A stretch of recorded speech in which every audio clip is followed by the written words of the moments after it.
മുല്ലപ്പെരിയാർ ഭീതി വിതച്ച് നിൽപ്പ് തുടങ്ങിയിട്ട് കാലമേറെയായി.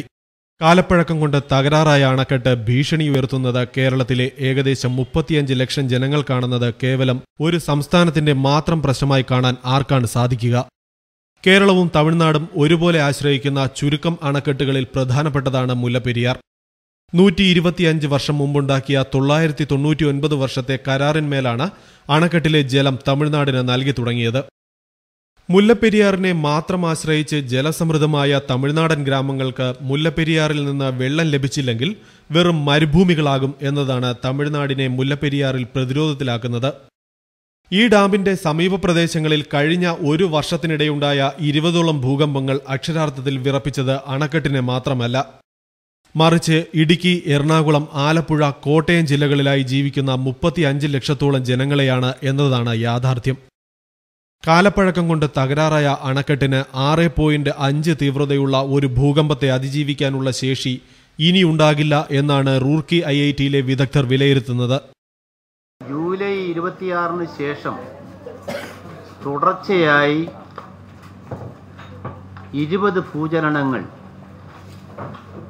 ഈ മുല്ലപ്പെരിയാറിന് സമീപമുള്ള ഈ ഭൂകമ്പ ഭ്രംശ മേഖലയിലുണ്ടായി. ഏറ്റവും ഒടുവിൽ കഴിഞ്ഞ 18-ാം തീയതി 3.4 റിക്ടർ സ്കെയിലുള്ള ഭൂചലനമുണ്ടായി. ഈ ഭൂചലനങ്ങളെ സംബന്ധിച്ച് പഠിക്കുവാൻ റൂർക്കി IITയെ ചുമതലപ്പെടുത്തുകയുണ്ടായി. അവരുടെ വളരെ ശക്തമായ റിപ്പോർട്ട് വന്നു. ഈ ഏരിയ ഭൂചലനങ്ങൾക്ക് സാധ്യതയുള്ള ഏരിയയാണ്. 6 റിക്ടർ സ്കെയിൽ വരെ 6.5 വരെ വരാം. 2000-ൽ 5 റിക്ടർ സ്കെയിലിൽ ഭൂചലനം ഉണ്ടായിട്ടുണ്ട്. 6 റിക്ടർ സ്കെയിലിൽ ഭൂചലനം ഉണ്ടായാൽ ഈ ഡാം നിലനിൽക്കുകയില്ല. മുല്ലപ്പെരിയാർ ഡാം തകർന്നു പോകും. 2 ദിവസം മുമ്പ് കേരളത്തിലുണ്ടായ ഭൂകമ്പങ്ങളാണ് മുല്ലപ്പെരിയാർ പ്രശ്നത്തെ കൂടുതൽ സജീവമാക്കിയത്. തുടർന്ന് സർക്കാർ തലത്തിൽ നിരവധി ചർച്ചകൾക്ക് തുടക്കമായി. കഴിഞ്ഞ ദിവസം നടന്ന സർവകക്ഷി യോഗത്തിൽ പ്രമുഖ കക്ഷി നേതാക്കളെല്ലാം പങ്കെടുത്തു.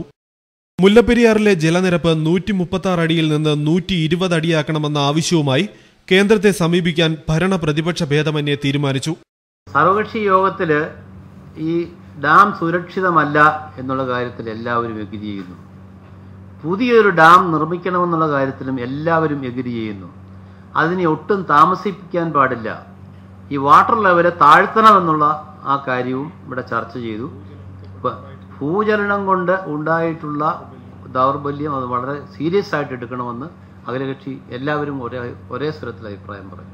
കേന്ദ്രം ശക്തമായി ഇടപെടണമെന്ന് എല്ലാവരും അഭിപ്രായപ്പെട്ടു. ഒരിക്കലും തമിഴ്നാടിന്റെ വെള്ളം മുട്ടിക്കില്ലെന്ന് കേരളം പലകുറി അറിയിച്ചതാണ്. ഒട്ടും തന്നെ കാത്തിരിക്കാൻ നിവൃത്തിയില്ല. പുതിയ ഡാം രൂപകൽപ്പന ചെയ്തിരിക്കുന്നത് ഭൂചലനവും പ്രകൃതിക്ഷോഭവും ഒക്കെ താങ്ങാൻ കഴിയുന്ന വിധത്തിലാണ്.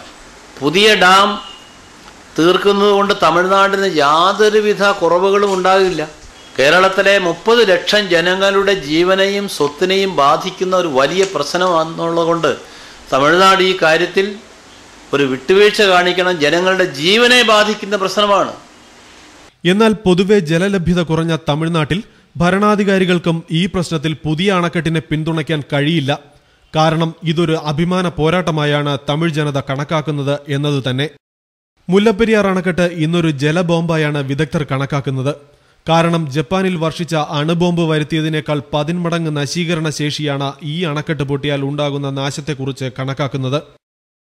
മുല്ലപ്പെരിയാർ ഡാമിന് എന്തെങ്കിലും സംഭവിച്ചാൽ ഇടുക്കിയിൽ തന്നെയുള്ള മറ്റ് പ്രധാന ഡാമുകളും തകരും.